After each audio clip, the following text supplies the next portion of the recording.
we ready to go? Let me check. Colin, are we ready to go? Ready to go? Okay, sounds good. Okay, good morning, everyone. Welcome, everyone, to the November 25, 2024 meeting of the Finance Committee.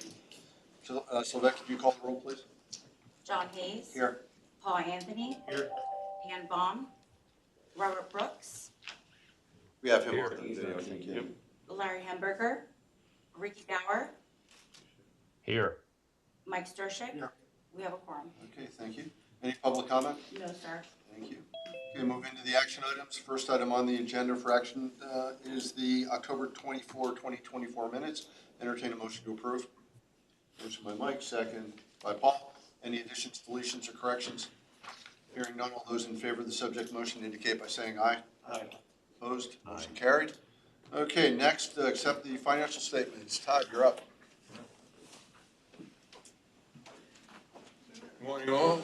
Good morning. We got to start off with Go Birds. Go Birds. Just remember who the Super Bowl champs are. Again, we forget. Wow. You're insufferable Eagle fans. I have to admit it today. Didn't get the breaks the last couple of days. Sitting way back there. All right, we start off with our traffic. Even with the Hurricane Milton, which canceled about 22 flights, we still had a decent month. I mean, if you look back over even 19, we're ahead of that number, but obviously last year was a pretty good number in October, so we were down slightly from that, but still a very good month. And still on a rolling 12-month basis, we are slightly over 1 million passengers. Again,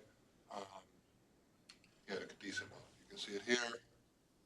2020 always looks like a distant memory at this point, back to COVID, but you can see year-to-date our best number in a very, very, very long time.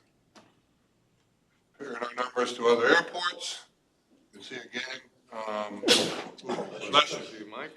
Our seats are up, but not as much as all airports, but again, the seats that we have, we really use.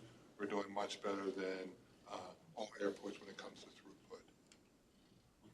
Again, here's same numbers comparing them to our peers, again, doing better than our peer average in both seats and throughput.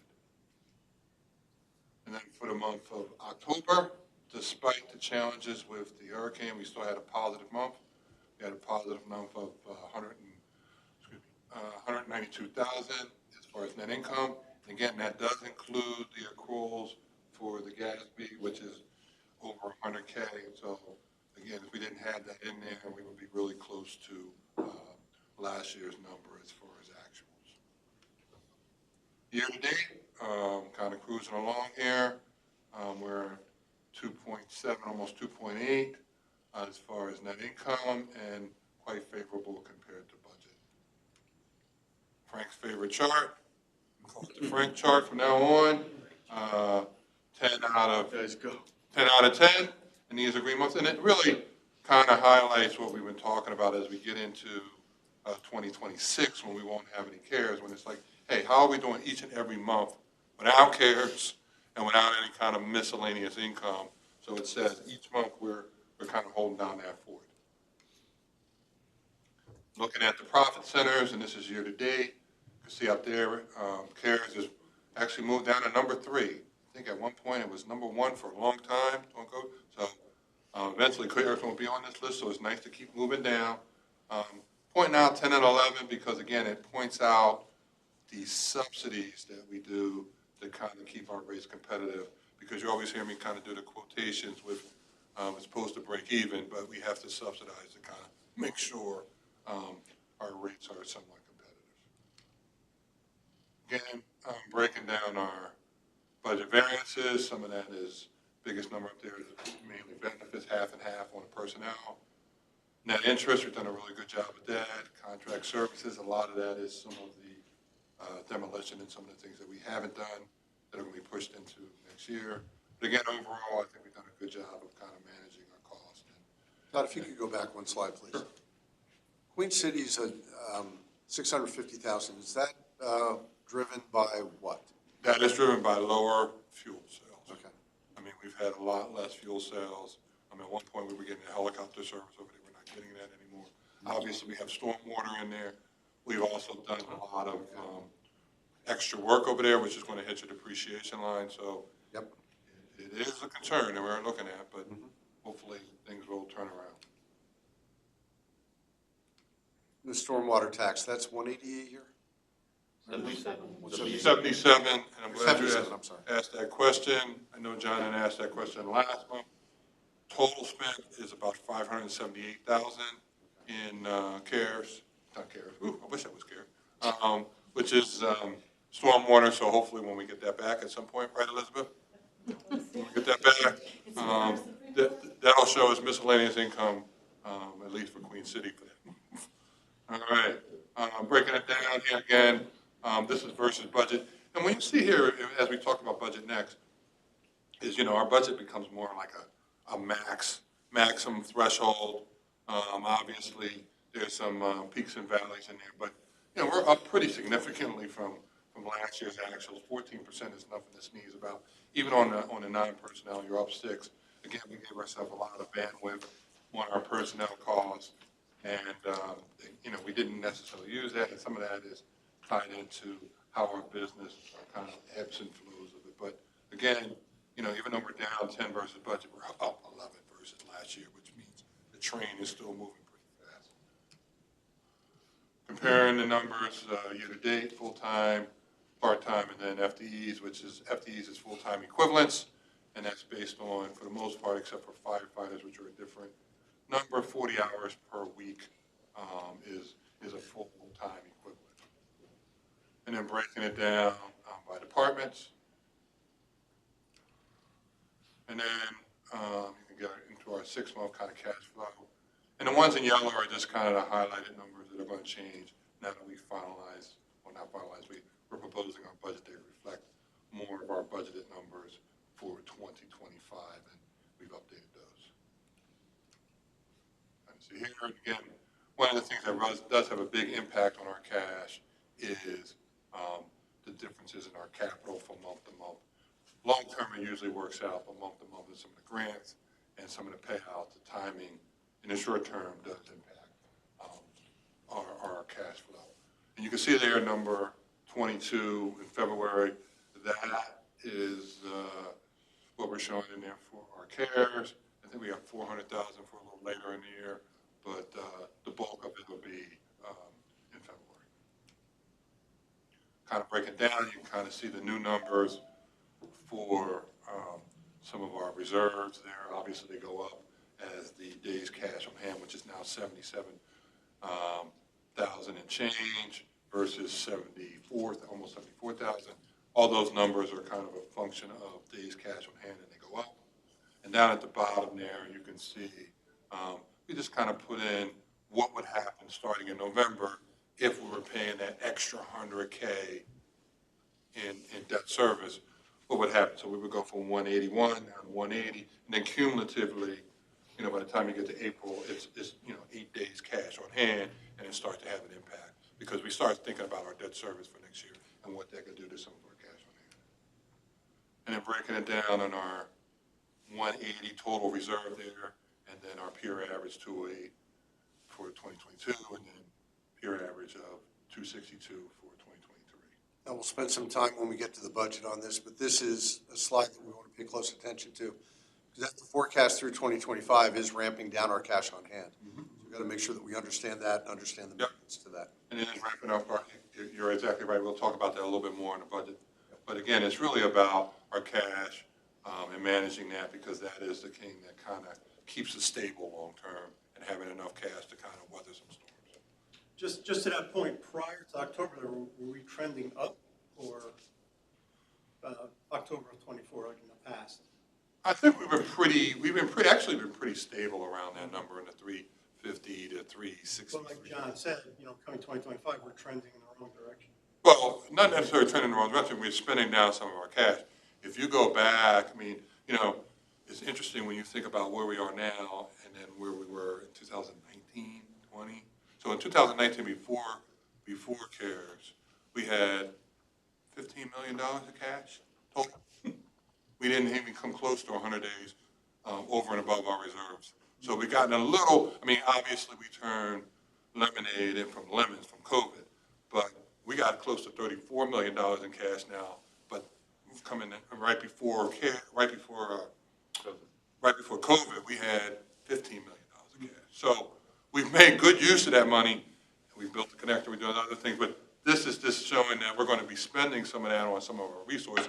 And that's to keep an eye on them. It's not a panic situation. No. It's obviously, but again, we did turn lemonade from lemons. And again, think about it. We had $15 million total cash. Now we're at close to $34 million in total cash. So nothing to sneeze about, obviously, relatively because of inflation. Those numbers aren't quite the same, but still, that's a pretty good number to keep in mind when you think about where we are and where we come from. And obviously, we never want to go back to 3 days cash on hand, where that was a little bit more of a challenge. But to John's point and both of your points, we want to keep an eye on it. It is a strategic thing that we're doing because we're spending it on some of our infrastructure. But as we get closer to that 180 and some of these other numbers, we don't have as much wiggle room as we do now. Yeah, we need to understand that from a debt service perspective. But also, some of the money is money we have to spend or it goes back. So, for example, the $2 million that's coming in for CARES money, I think you had that projected in February or March. February, most of it. We either spend it or it goes back. So you'll see some volatility in that regard. But it's important that everybody at the table here understands what's going on behind that number, because when you just look at it without that background, it's stark. So And to your point, I mean, that's why I said if you go back, because it's interesting, we're starting from a really high point, and we've probably gotten, I think nobody wants to leave the CARES reimbursement era because we've made such good use out of it. But before there was CARES reimbursement, we didn't come close to having that kind of cash number, and we've really done a good job of it. But obviously, we got to spend it on things that we're strategic about it. We're not just spending it on frivolous things. All righty. Then breaking down, this is just our latest projection, again, showing a positive number. It is somewhat conservative, but it does include all of the GASB. 500,000 of GASB is a pretty big number, and it does include accruals for the airline settlement. We're estimating that number to be about $500,000 at this point. Any questions? Because these kind of go hand in hand with our budget, so it's important to kind of ask any questions you have now. By all means, please ask the questions. I want everybody to be comfortable. There's no bad questions, really. All right. So I'll entertain a motion to accept the October 24 financial statements. Motion by Mike, second. I'll second. Second by Paul. Open it up. Any questions, any comments? Hearing none, all those in favor of the subject motion indicate by saying aye. Aye. Aye. Opposed? Motion carried. Okay, 2025 operating budget. All right, I know you guys are getting tired of me talking, and hopefully I'll go through all this quickly, and we can do this relatively quickly tomorrow. Since it's tomorrow, hopefully it'll be fresh, and I know Glenn likes it when I keep it short at the meetings, because he's trying to break his old record of time on a meeting. So please ask your questions now. And before I start, I want to acknowledge Shane over there. I know he's in the back. He's probably crying because the Commanders lost yesterday, but, First bandwagon's open, come on board. Shane and Scott and some of the other members of the team do a lot of work, and really want to acknowledge their hard work. They kind of stay in the back, you kind of in the background, but it's a lot of hard work that goes into these things, and I want to make sure they get some credit for the hard work they do. All right. Oops, let's try this again. All right, and if this sounds familiar, we went over this last month, and some of these things are kind of our staples that don't really change, but they're kind of important to remind us of the things that we want to do long-term in each and every budget. Obviously, we want to make sure we're managing the dollars. We want to have a vision long-term, and that last one is always about managing expectations, because we always have to know where we are and where the meter is, and keep everybody in line as far as what we can spend, what we can't spend. We have plenty of needs. More needs than we have money, so when we have extra money, there's needs, but we always have to manage those things, and the pendulum does swing a lot. And again, I think we talked about a little bit, ready for the post-CARES era. These are, the things that folks care about, particularly the Johns of the world care about number 2 and the rest of his banker buddies. They all care about number 2. They actually don't care about 1 and 3 as much, but they really want to know about number 2. They would make number 2 number 1. I rank number 2 number 1, but the other two are important. But again, safety first. We are an airport. Make sure people are safe first. And then obviously we got to make sure that the banks don't close us down. And our debt service number is 1.25. Our budgeted number is 1.62. Again, continuing to invest in organization, people, and infrastructure, and that changes when we have more resources. We spend more on those items, and and that's important because one of the things I think is important is when we have extra money, we spend those things strategically on our people and also on our infrastructure. And I'll give you an example. You know, and I was looking, I was curious. We just spent about $20,000 during the holidays. We sent all of our employees $50 gift cards so they can spend money for their family. We started that in 2021.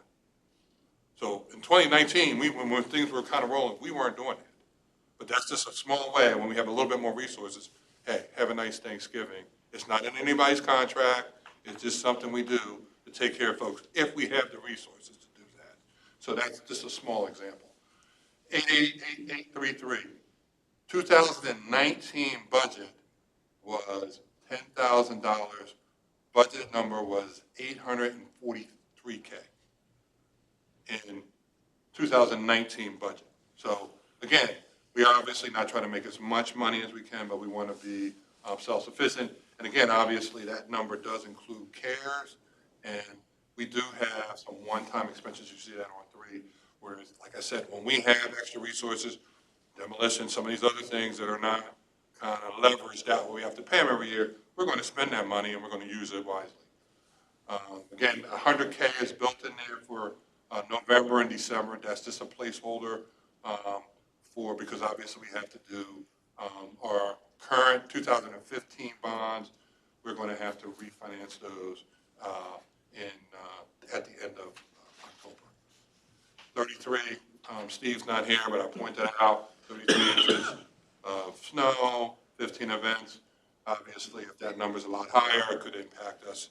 And if it's lower, it obviously starts us off a little bit better at the beginning of the year. And feel free to stop me along the way. I know I kind of roll in here, but it's important that you have questions that ask.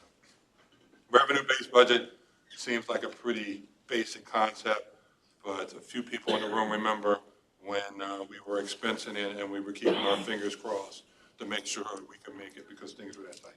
We've evolved a lot better than that, but this is talking about our estimated projections as far as passengers, and you can kind of see that the trends are going upward as far as passengers and what we expect. So that's good stuff. Break it down, our employment, you can kind of see there in our continued kind of allegiant focus there, but again, the numbers are going up positively. The numbers down there, landing, apron, terminal, roughly around 4%. Those are our rates and charges. Aviation services are part of our lease agreements, and those are there. We have the parking stuff that we just did in October, that's kind of reflected in the 2025 budget. And even though I know Darren's been chasing after Uber and Lyft, and we're probably going to have a new agreement relatively soon, no increase at this point is built into the budget. So any increase we get would be a little bit of gravy. And then breaking it down. How much Uber and Lyft traffic do we have coming through? The actual volume? Yeah, just ballpark's good. I'd have to get that number. I do have the number, but I don't know off the top of my head. We'll have that for you tomorrow. I can pull that for you relatively easy. Yeah, just curiosity question.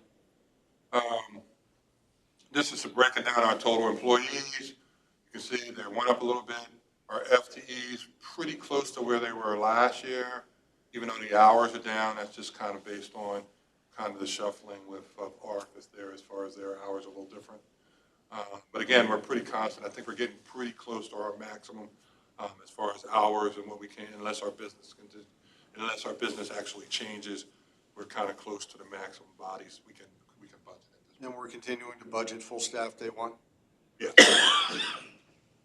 Which is part of our fluctuation that we have. Just kind of breaking them down by department. Nothing to write home about there. Everything on the salary assumptions are based on the CBA's 3% for the non-union. All the stuff, and again, there is built into the CBA's, and that's just built into the budget. The 1% bonus number is what we pay out in December, and that's built in December. It's just a placeholder. If we have a good year, we pay it out in December to our employees. If we don't, it's one of those things that becomes like we can pull it back if we don't have to. Did last week count as a snow event for this year's budget? No, Okay, good. no. Fortunately for us, there was some de-icing, but pavement and other. Just stayed wet? It just stayed wet, so Right. we were okay. And again, like I said, on that 1% number, that is a placeholder. If it does, we do better, we give a little bit more. Obviously, during COVID, nobody got anything because we were scrambling at that point. Medical, that's the final number we got there on the medical. Everything else is pretty much per the agreements and nothing's really changed. We did increase the contributions. We did increase the contributions on the medical, consistent with what's on the union increases. $3 a pay, I think a single pays $39 a pay, give or take, for medical coverage. So still relatively inexpensive. Full-time, and we use a blend, we just kind of blend between single and family. Obviously, if we used all single, it'd be a lot less expensive. If we lose all family, it'd be more expensive, so we use kind of a blend. Dental and vision are locked and loaded at 0. The unemployment, we use a 2% placeholder. That is actually pretty high for us. We've actually never spent more than 1%, except for during COVID, but that's just a placeholder we put in there. We don't have a lot of unemployment claims. But because we self-fund it, it would be irresponsible to put a number lower than 2%, but that's a pretty aggressive number. And other places play a lot more, but for us, that's a pretty good number. The workman's comp is 0. We haven't gotten the final number, but that's kind of the preliminary numbers we have, and it might be lower than that. Yeah, there's nothing going on in the workman's comp area right now, insurance-wise. It's been pretty flat across the board. Okay, yeah. So again here, we budgeted, this is one that kind of, when we talk about the benefits, really comes into play. We are self-funded, we pay the full maximum, we pay 115%. So they expect $100, we pay 115, and then if all things go well, we get that $15 back the following year, or more, depending on how the experience goes. So whatever surplus we have from 2024, we don't get it until 2025, and that shows as a negative expense. Just like we had a negative expense from last year, because we don't get the money until this year, we don't know. So we estimate that number. So I estimated 50, and that was based on an earlier projection when we had 80, I think it was 81,000 in surplus. I think that was through June. I just got the numbers literally last week. We're up to 225. So that could be another area where you have a little bit of cushion. Again, it's hard to say because you don't know what's going to happen to the end of the year. But again, we are always conservative. It's good to have a little bit of cushion, and we're not pushed against the wall. And that's one of those things. And for those who are asking about the surplus, why we paid 115, at the end of the day, it comes out cheaper for us because we get to pay less than 100% if we run out better. So over a period of time, we've actually made out pretty well. You can see the surplus is there through the last few years. The biggest one was in 2019, but we had over 600,000 in surplus. And then breaking down the numbers here, you can see there net revenue of 30, almost 37, and our 2020 budget was about 31 net revenue. So right after, we had our kind of our best year that we used for benchmarking as far as 2019. That 2020 budget was like, go get them, and we were at 31 million, and now we're at almost 37. So it shows you, how we turn those lemons into lemonade. Again, kind of breaking down net revenues, and these numbers make me feel a little bit better. Net revenue, net expenses, pretty close to the same thing. Obviously, we got to manage those. One can't, if anything's going to be higher than the other ones, we want the net revenue to be higher than the expense number. Breaking it down there, you kind of see what's going on in some of these other areas. So Queen City coming back a little bit, but still material. Not really, because when you're looking at the net profit center, that includes depreciation. That is before depreciation right there. When we show it here, we show all the depreciation together. Okay. So when we show it on the profit center, it's kind of each one is kind of built in by itself. So actually trending up a little bit. So hopefully again, we're keeping an eye on it. It is a concern, but that is a federally regulated airport, and that we have to kind of follow the guidelines. Breaking it down, net interest, even though that number is up from last year's budget, our number this year, we've done a really good job. I told John we beat up all of his bankers, and he's happy that we do that, as long as it's not him, or Ricky, because Ricky's on the phone. We don't want to be Ricky. Yep, that's okay. But net interest, we've earned over $1 million so far this year. But, again, with some of that cash coming down and interest rates coming down, we're conservatively saying a little over 600,000. Yeah, that will drop in 2025. Short rates have dropped, and everybody's dropped their. So again, just keeping things in mind, we try to keep a conservative approach. It gives us a little bit more margin for adjustments. And this is kind of breaking down where's the money go. You can see 50% of all revenue that comes in, and this is Queen City, Braden, and LVIA all rolled up together. 50% of all 33 and 17 are all dollars go to employees. So every dollar that comes in, 50 cents of every dollar that comes in goes to employees. And then the other stuff, 31% is unfortunately things like IT infrastructure, some of our utilities, some of our demolition, some of the things we do, payment in lieu, all the things we do on a regular basis, insurance, and those are things that you need to just kind of run your business.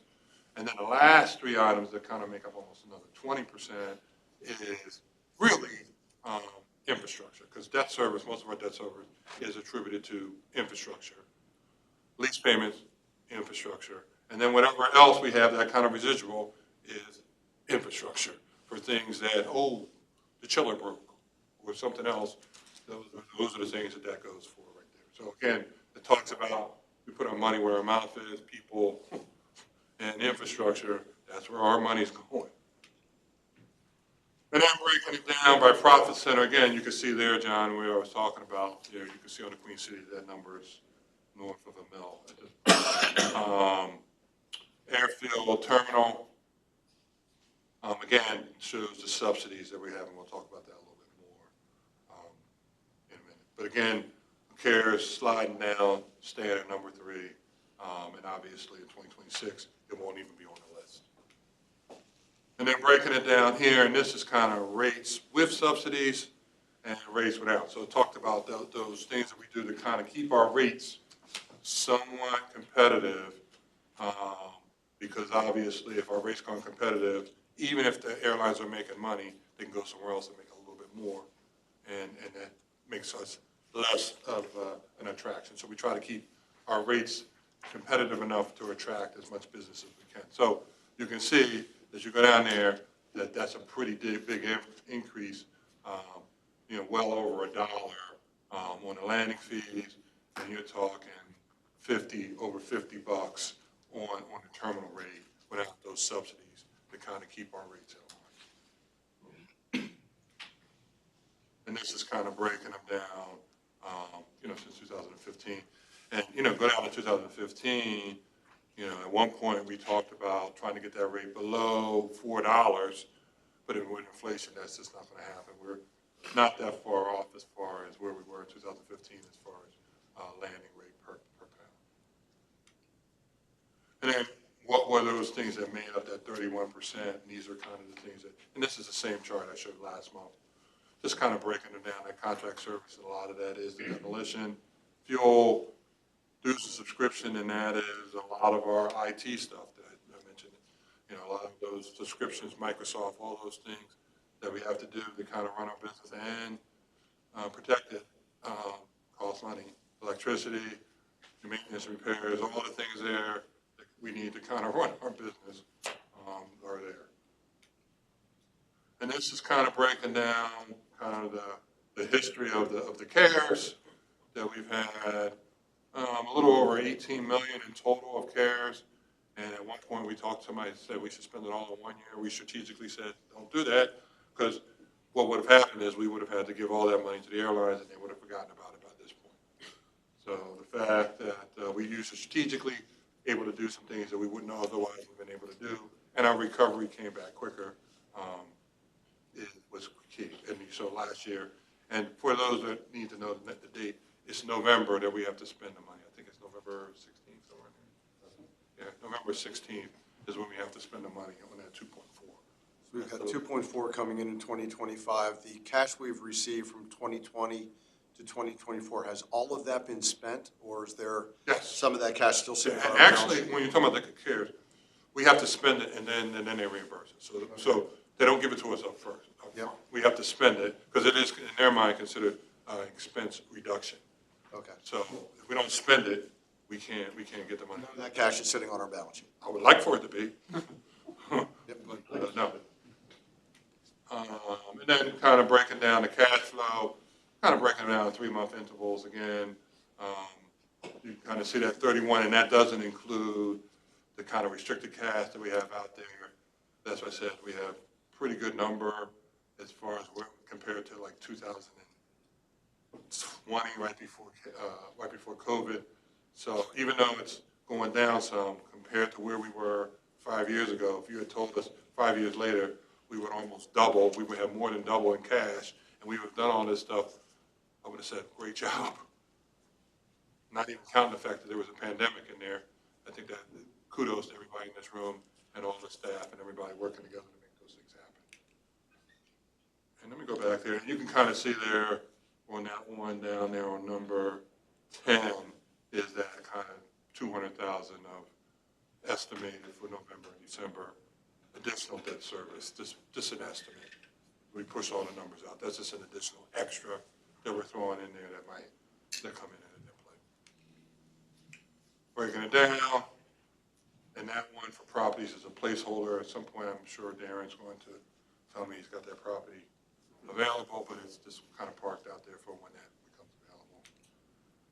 And then breaking it down, you can see our new kind of reserve numbers reflective of the 77,000 and change for the cash on hand, and all the other stuff. Again, it all rolls up. I mean, we have the pieces, but ultimately we've said all in, we're at 180, and we just have different pieces that make up that. But that's kind of our sleep good at night number of 180 that we put there, that the board has kind of said, we all sleep good at 180.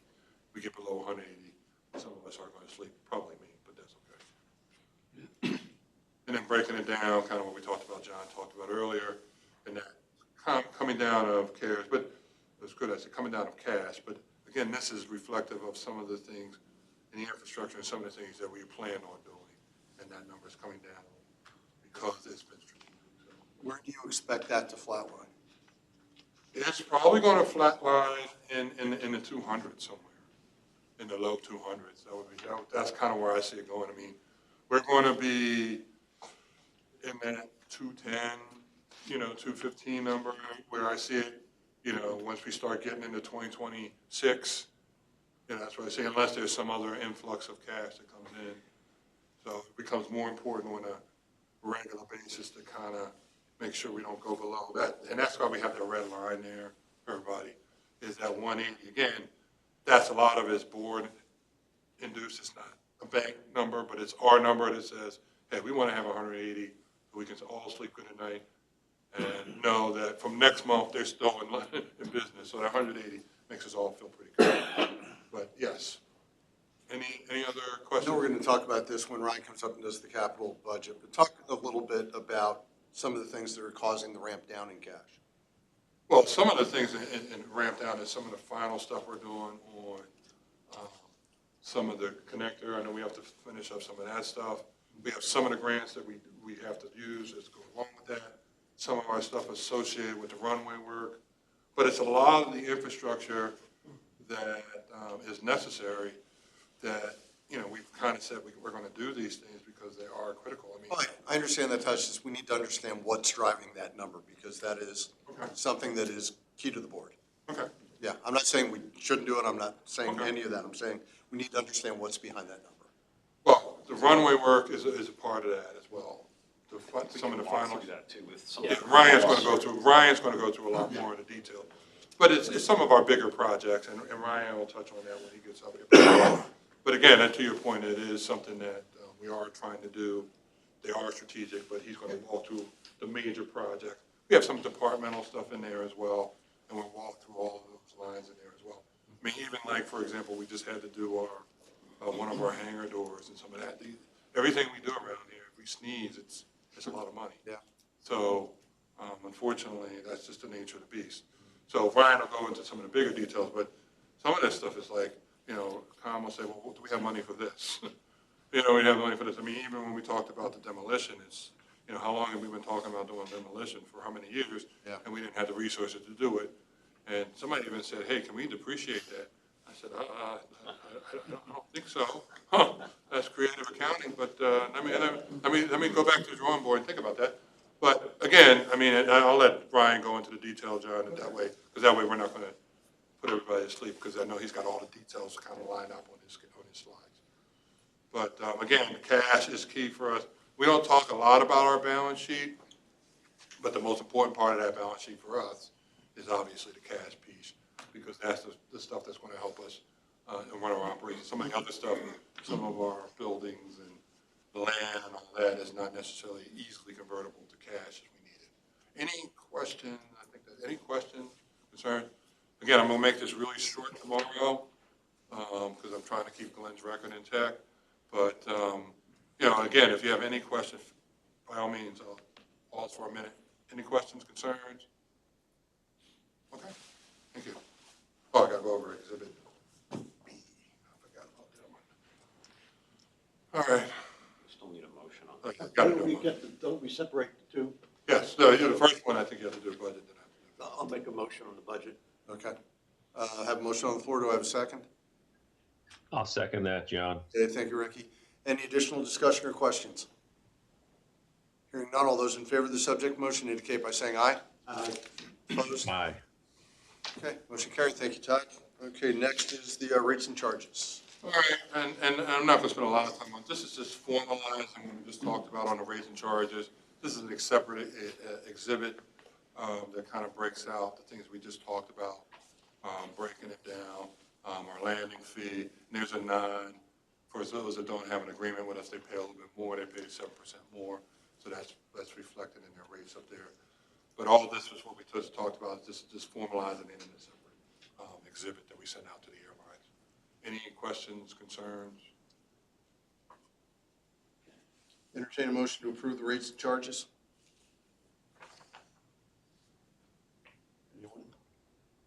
I'll make the motion, John. Okay, I'll give the motion to Ricky, second to Mike. Any discussion? Hearing none, all those in favor of the subject motion indicate by saying aye. Aye. Opposed? Aye. Motion carried. Okay, And I'll jump back up if you have questions when Okay. Ryan gets up there, just because that way we're not. sounds good. Okay. Okay, thanks. Ryan, you're up. John, morning, everybody. Good morning. All right, so, again, kind of taking off where Todd left off. So, a little bit what we went through before, but again, kind of, really investing in our infrastructure. You can kind of see what we've done over time. And we talked a little bit last month of what some of the fluctuations are or were. The biggest thing, again, is with a lot of these major projects, the grants are the biggest thing that allows us to do some of them, like you talked about, the connector, the runway, and other pieces. But again, you can see a good chunk of change over the last roughly 9 years, 10 years. So going into next year, Go yeah. back to that slide one more time. Sure. Because that is kind of talking about what you had asked earlier, that our share, that number is going up significantly, and that's a lot of where our cash is going, because obviously we have to cover a lot of things. And he'll get into what those projects are. Yep. But our share, as he's got there, $84 million, and a lot of these things, we kind of moved along, and the timing of them kind of takes time, but certainly that's a big portion of what's going to our cash. Okay, I'm sorry. No, you're good. Thanks, Doug. So, again, like we've done before, looking at contingencies, again, safety capacity, strategic initiatives for the projects, really basing it off the cash flow. So as I'll get to in, the projects, we look at it from a conservative perspective, conservative meaning if everything happens the way it should in terms of the schedule and there's, no major weather delays, there's no permitting delays and other things, which we know isn't always the case. But we put that in there to make sure that if we're starting a project, like we talked about, we have the cash to move it forward. And then the departmental pieces, you can kind of see as you break that down. I'll get into some of those here in a little bit. But as we talked about before last month, you kind of see the basically 7 major projects between the 3 different airports. And again, you kind of mentioned, John, where are some of these going? If you basically see without the grant piece, and again, everything is relative, you're talking almost 61 million of program costs between. You can almost consider 4 major airfield projects. You got multiple phases of the runway, you got cargo, and then as part of cargo, you have the taxiway Delta work, which is that new taxiway. So you can see those big chunks of funding there. But then you break out in terms of what we're projecting to spend next year, and then our LNAA share as part of that. So again, the grants are a big component of those. And again, nothing to sneeze at either is you've got Braden, the runway edge lighting kicking off. It's about 1.3 million for that program. And again, for Braden, that's a pretty big number. But again, we're getting about 900 between this year, or next year and 2026, about 975,000. So again, it makes that project doable. So then taking from that, again, to what we talked about, the 10 major non-grant projects are, again, projects that we need to do that don't have grant funding. And kind of back to the discussion before, we've been strategic about some smaller, call them smaller projects that we've done with departmental expenses, whether it's equipment, smaller repairs to chillers and the air handler units and so forth. But some of these other ones, we've talked about this in years past of taking care of all the low-hanging fruit, so to speak.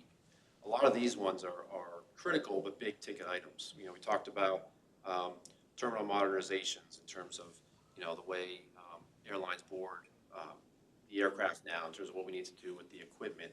Again, we talked about the government building.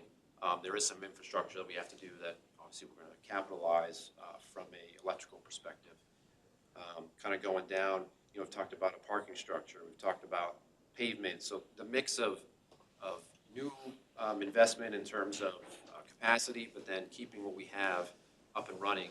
Again, keeping the business going in terms of the runway, the airfield, the taxiways, those major pieces. And then the other big one that we've kind of pushed but haven't had the ability to do is number 16, the Hangar 7 door. Again, that's an original vintage door from when that hangar was constructed. 1960. So again, massive, built by Bethlehem Steel. I know we're having a lot of operational issues with it now, but just to do that is over $1 million to repair and rehabilitate it. So you can see where that falls in terms of our share is about 9.4 million. That's built into the numbers that you just saw to make sure that we're managing what we're doing. And in each of these two, I think it's important to note is we can phase things accordingly as cash or things go the way they go. So a lot of these that are in construction, obviously we have to finish those through, but some of the other ones, like 14 is not much, but replace maintenance facility fuel tanks, 250,000 for the design. Once the design's done, we can determine when does it make sense to pull the trigger to do the construction based on our cash, the market. Similar to what we did with the connector, if you remember, in terms of when we bid it, was a really good time to get us some good pricing. So we kind of, as a executive staff, we really look at that to see when does it make sense to do those improvements. And go back one more to John's question. That 9.4 is the reason why your cash is going down. Yep. That's a $9.4 million hit to our cash. That's LNAA share is money that comes out of our pocket. So that kind of drains our cash. So that's why that number is going down. But again, Is the you can source see. of that 9.4 million, is that retained earnings or is that debt or both? I didn't hear what you said. Funding the 9.4 million, is that cash on hand, is that debt, or is that a combination of the two? Most of that is cash on hand. Okay. Most of that is cash on hand because that would be our share unless we get an additional debt. Yep. I'm not sure how that stuff's going to play out when we get new debt, but at this point, there's no financing in it. Okay. That's the truly point I wanted you to make was. Yeah, okay. Yeah. No, that's why I wanted to kind of, because it's good when we have all the details here. Yep. That way everybody can follow. Yep. So again, we'll get into the line 20 in a minute, but the departmental spending is, vehicles, other smaller, projects that aren't major, but again, $2.7 million is still a big number. Last year, I think that was around 3.5, give or take. So again, just kind of managing, where we are with projects. And as kind of showed in the beginning, the ebbs and flows of projects, sometimes you get, lesser amount of projects with a higher cost or more projects with lower cost. So it's just managing those depending on where we are. And again, as we kind of mentioned with the capital lease payments, but line 23 is really the timing of things. And you can see there that 3.9 million getting in. If anyone wants to guess what that is the RACP reimbursement. So again, we spent all the money, still waiting on that. So that's how that plays into The betting line is when on that? Right. I'm 2030. We'll take it. We'll take a weekend. So again, departmental projects. Last year we had over 50 departmental projects. Again, a lot smaller. We got 23 this year, but you can see the reason for that is 2 of them are 1.4 million. One of them is a IT server replacement, which is a pretty large cost. We do every 5 years, or last time we did was 5 years ago. And then one's a de-ice truck, which is over 600,000, just for one of those. So again, a lot of other needs. That number could have been twice as much of what we actually put in, but we had to dwindle that down to make sure, again, we're managing cash and resources and working through it that way. So that's all I had. Happy to answer any other questions or. No, entertain a motion to approve the 2025 capital improvement program. I'll make that, John. Motion by Paul, second. I'll do it. By Mike. I'll second that, John. Mike beat you to it, Ricky. Okay, open it up for All right. questions. This is important. I wanted to tie this back to what Darren was talking about in terms of the finances, because we've got a lot of projects going on. And I think they're ranked well. I think they're work we need to do. But we need to understand the cash impact of that as well and how that all flows through. So I want to open it up for any questions anyone has. Okay, hearing none, and we have a motion and a second on the table. All those in favor of the subject motion indicate by saying aye. Aye. Aye. Opposed? Okay, motion carried. Great. I don't believe we have any new business. No need for exec session for this one, so I'd entertain a motion to adjourn. Got it. Okay, thank you, we're good, and we roll into the business committee. You're welcome to. Actually, that was your job, your role is into the business committee. Every week. You delegated well. He owes me a beer, by the way, I just want to point that out. He pays me decent. All right. Want that on the record. Welcome to the November 25th, 2024 Business Committee meeting. I'd like to call the meeting to order. Sylvette, can you please call the roll? Dawn Gottshaw. Here. Justin Grimshaw. Here. James Irwin. Here. Ron Heckman. Frank Facciano. Here. Jonathan Strauss. Here. Chris Worley. Have a quorum? Thank you. Is there any public comment? No. All right. I'd like to entertain a motion to approve the October 24th, 2024 meeting minutes. Motion. Okay. Frank, can I get a second? Second from Jonathan. Any discussion? All in favor? All right. Any objections or abstentions? Motion passes. All right, Ryan will give us an update on our capital projects. Figured I'd sit down at least for 30 seconds. So again, a few updates here, but obviously this time of year, winter shutdown for the runway project. You can basically see what we've done in the light blue. Next year, we're probably going to turn this into the airfield construction program, because you can kind of see on the bottom taxiway alpha, we've added some long-term construction again that we talked about, and then other 624 area down over here. So we're going to be working through that, but again, winter shutdown at this point. Package 5, again, mentioned winter shutdown. The biggest thing is this week they should be doing the flight check to return the navaids back to service, which is again the instrument landing system lighting. The FAA has to do that. All the work's been done, so we're just waiting on that. And that's really needed during our winter months, especially for our cargo operators, in inclement weather, to make sure that they can land at the airport. Again, we talked about with taxiway alpha, really just working administratively right now to get ramped up in the spring. Again, kind of some of the blue highlighted areas that we're going to address. But again, as we talked about even earlier with the budget, this is happening the same time that some of the runway packages are happening. So it's managing the expenses with the grant receipts as part of that. Cargo, again, as we're working through, the biggest thing between now and early part of next year, working through some of the additional survey and geotech that's required for the project. We've gone through a draft of the FHWA grant agreement. Looking to send that back to them to put in their review, so keeping that moving. We're still having monthly coordination calls with them. Consultant teams really getting some of the final proposals in, but the air side, which is the apron and the taxiway, is continuing the design. We've actually already submitted for the MPDS permits to get that started, because that is a lengthy process. So continue to move on that project as well, with more updates to come. We've not started any geo work yet? We did some Okay. last year, but then based on where we are, there were some areas they had to hit again. or hit. Any surprises popping up with that or no? Not anything that we haven't seen before in terms of the karst geology and, being aware of sinkholes. And the dump? Yeah. And we found the dump a few years ago. Oh, that's true. Yeah. We'll keep that on that side of the airfield. What percentage of our funding is reimbursable grant funding? Like that we have to submit to get paid back For that project or overall? for overall? It varies. I think this year we're projecting it was around 40%, 40 or 50, but again, it depends on the Mix of projects. Every grant is funded at a different level. Every project, some are no grant funding. It's a blend every year of all of that. In fact, I think that first slide gave us that. Yeah, and basically, the simplified version is all the FAA projects, we get 90% from the FAA, we get 5% from the state. If we have just state projects, if it's things that affect revenue, so let's say a hangar, it's 50-50. But then if it's airfield work, so if we get state money for the taxiway for cargo, for example, it's a 75-25 split. So they give us 75, we have to cover 25. So you blend that all together, it gets you the. On the FAA grant reimbursement, is it usually 90%, or is that kind of like varying, fluctuating?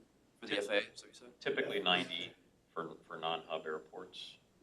It varies based on your hub category, and during COVID, I think they knocked that up, so we were at 95%, and then it was 2.5% from the state. So it's changed a little bit over time, but traditionally for us, it's around 90%. Fairly consistent then.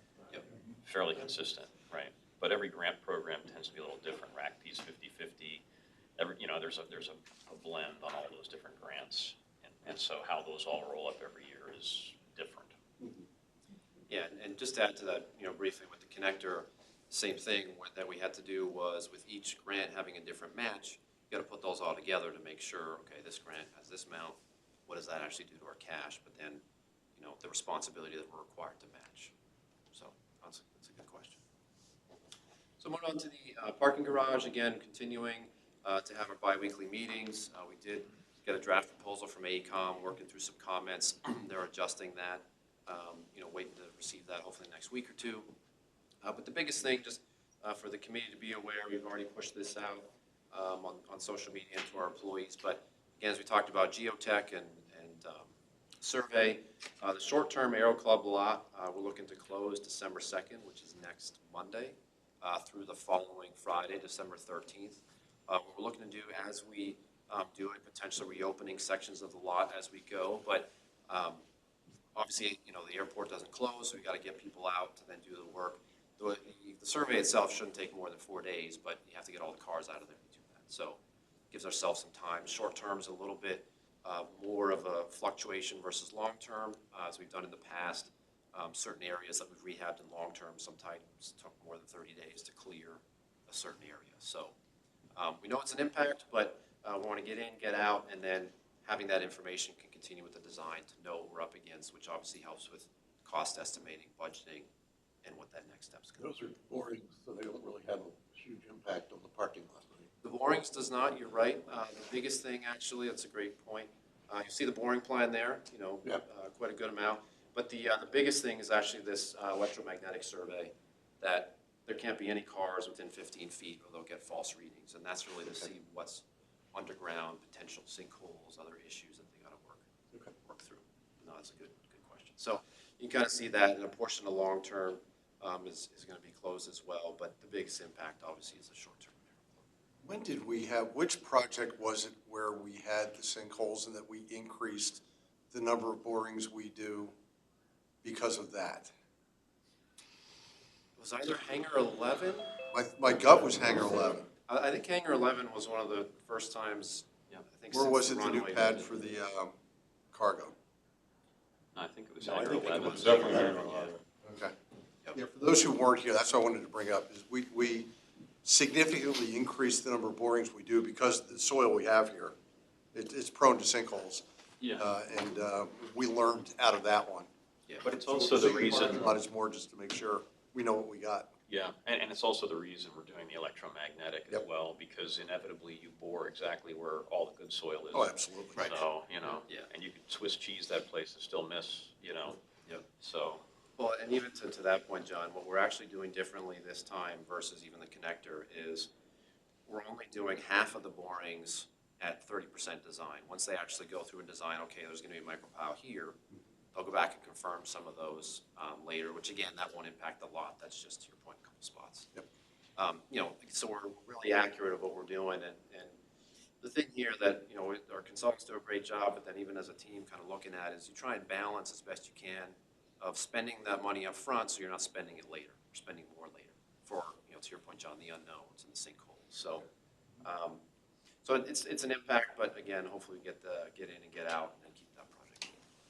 Do we anticipate any environmental on this site? I assume it was agricultural, so it's probably, Yeah, and since it's already disturbed, we'll go through that whole yeah. process. Have we looked at the new Sites Ready program that Pennsylvania rolled out, Shapiro's office? I believe we have. Significant funding available that this would likely qualify for.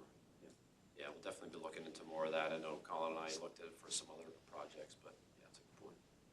We run into environmental issues typically surrounds, when you're talking about ag land, is where the dump was, and we hit that. Yeah. That was probably 5 or 6 years ago, I guess. No, good questions. So again, we mentioned earlier government building demolition. So really based on the time of the year, we're looking to start the demolition next spring, really get all the pre-demolition work from the electrical components done, get the fence in place. Got all the township permits received, everything's lined up with the contractors. We could have potentially started really in the next week or two, but with the potential weather and again with our main terminal switchgear in that basement area, we don't chance anything again if the weather turned or we had some of the area open that couldn't be protected. So continue to move that forward to get that done. And to Todd's point, that's kind of a one-off expense. The air handling unit number 4 out here with Allegiant and the police offices, looking to start that really in the next week. All the permits again have been received, really starting downstairs in the police offices, and then first quarter next year will be impacting out here, really the off schedule for Allegiant. But again, working to replace that, and then the actual air handler unit should be here end of December, beginning of January. Kind of we talked about before, getting that pre-ordered. Again, looking at the weather, but next week looking to pave the vehicle service road around the end of 1331. So now that the 624 work is done, we can close 1331 and do that work. And then when they're done with that, they'll do, it's about a day and a half worth of work for the Hangar 7 entrance road that they have to do as well. Again, it's all weather dependent. If it is day work, so that helps, but if the weather really turns, then we'll just have to do that next spring. But again, working through that as best we can. The Beta Technologies project, they're underway, started the construction of that charger, projected to be complete mid-December, and then again, just continuing to work with us and then the staff, but they've been pretty good so far. Moving on to Queen City, again with the 1533 project, as I mentioned last month, the vault's been installed. And now we finally have a date from PPL for the week of December 16th, December 14th. And then a couple of days later, we'll do the final inspection on the 16th once that's up and running. But everything is working, it's just working off of the older units in the building itself. So once that's up and running, we'll get the other pieces out of there. And then that project will be complete. And I guess even back to what Todd was saying earlier, you know, in terms of depreciation, I mean, you can see it's 2.2 million of project costs that we're adding down at Queen City. Again, Taxway Alpha, that's the next one. To rehabilitate that, we're working through the feasibility study in terms of the separation that we talked about before. Had a meeting on site with the FAA October 15th, and then we actually had an environmental site visit completed just to make sure that we didn't have any wetlands or other issues, which we don't. So we're continuing to move that forward. So hopefully by first quarter next year, we'll know what the path is. Is the FAA requiring us to relocate it or just keep it where it is? So working through that. And then working through Braden, kind of mentioned before, again, with the runway lighting. We did contact PennDOT to talk through some of the design parameters as well as what they're looking for based on where the edge light should be positioned. The biggest reason is just some of the requirements with Braden, with the pavement, safety surfaces, and where those should be located. So more to come on that of where that's going to be, but ultimately working with them again, because we talked about, you know, they're providing $975,000 for that project, which again wouldn't be able to do without that funding. So again, like we looked at before, you know, you can see some of the costs expended, what's complete, some of the grant funding we're waiting on, and then this will keep, you know, updated into next year as we add other projects, but no major concerns at this point. Again, you can kind of see, even like we talked about, you know, the runway project's about 90% complete. We're about halfway through the receipts and costs just because of the timing of what they've been doing. So we're going to get that squared away as well. So happy to answer any questions. That's all I have. I know I keep bringing this up in different contexts, but as we continue to think about our capital projects, again, whether it happens or doesn't happen, we got to think about the new administration and how tariffs could affect, and you know, deportations could affect labor and material and so forth, and driving our budget. Some people think it's a little crazy to think that far out, but the sheer conversation around it with how globalized our economy is could create major impacts on projects. So I just keep that at front of mind. Well, Jonathan, I don't think it's that far out. Yeah. I think it's something we should be thinking about, especially us at the authority. Well, I was reading, you know, construction, just over 10% of construction industry share are undocumented, right, workers. So whether, you know, our subcontractors have any of those workers, it'll place a sucker drain on the industry as a whole, and will drive pricing. So it's just something we have to think about, and we really need to plan when we budget our contingencies. Any other questions for Ryan? Thank you, Ryan. Is there any new business? Hearing none, moving on. I don't think there's a need for executive session. A motion to adjourn. Motion. John, thank you.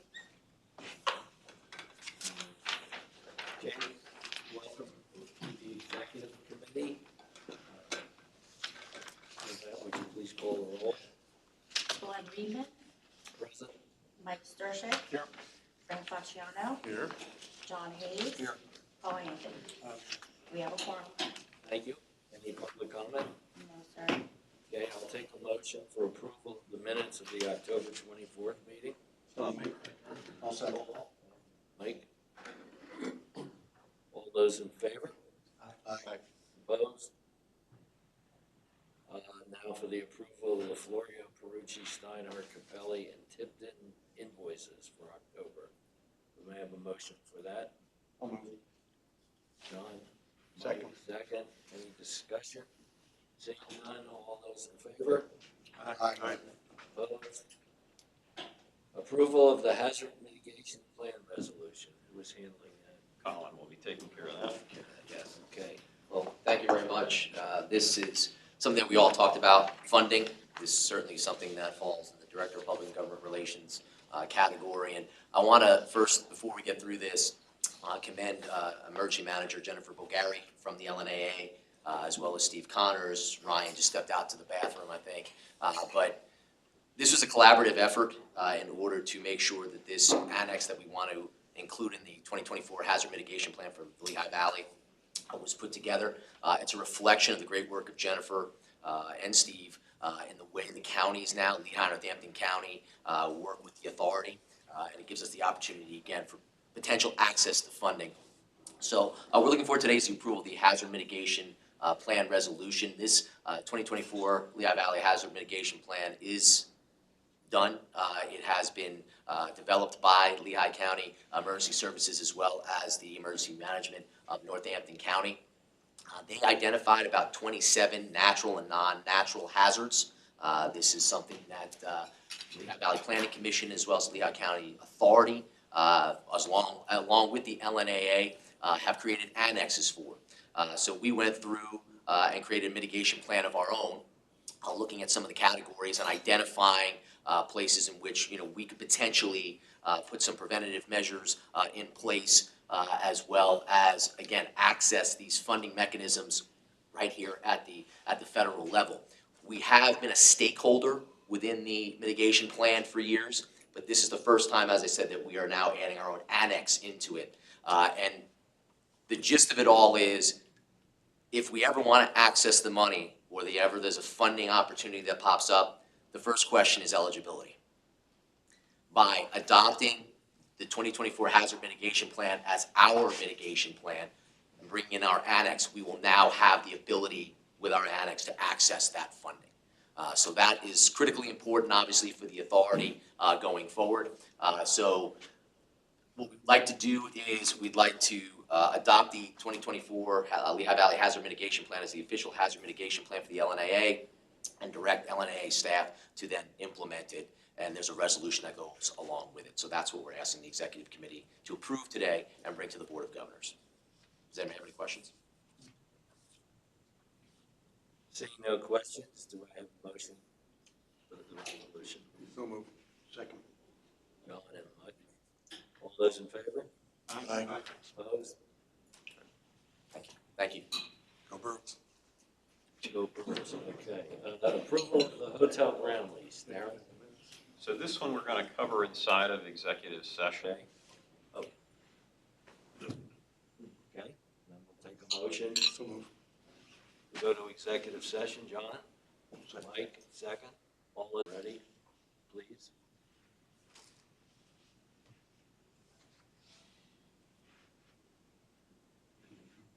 Recording in progress. So, do you want to open the notice? We're going to go to our solicitor, Elizabeth. The committee took an executive session to discuss real estate matters specific to a proposed hotel ground lease agreement. And during the session, no deliberations, votes, or decision-making was held. Okay, I will now entertain a motion to approve the hotel ground lease and move it to the board meeting tomorrow. So moved. So moved. Second by Frank. A question on the motion, do we need to add to that we authorize the staff to sign any If you scroll documents? down, so but it's all right there, so if someone wants to. That's what the motion should be. Okay. And that's what, and we're recommending that to the board. Okay, good. And it's subject to final legal review. Final legal review, which is important, obviously, as well as we continue to negotiate. Like I said, mostly language now. Okay, all those in favor of the motion? Aye. Opposed? Motion passes. Thanks, guys. Thank you, Darren. Appreciate it. Darren, thank you. Yes. Just go back on the agenda. Is there any new business? Seeing none, we don't need an executive session. We just had one, so a motion for adjournment. So moved. So moved, and we'll see everyone here tomorrow at high noon. Yes, sir.